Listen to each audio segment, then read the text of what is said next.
চট্টগ্রামের আনোয়ারা উপজেলায় বিয়ের ৩ দিন আগে মোহাম্মদ নয়ন নামের এক যুবকের মৃত্যু হয়েছে।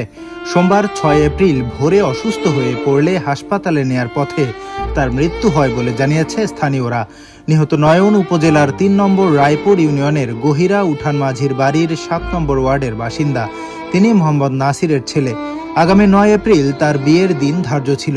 এই উপলক্ষে পরিবারের পক্ষ থেকে বিয়ের প্রস্তুতিও প্রায় সম্পন্ন হয়েছিল।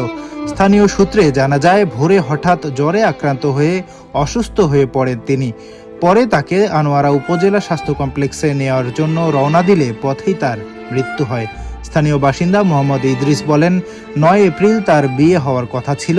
সব প্রস্তুতি শেষ, আর মাত্র ৩ দিন বাকি ছিল।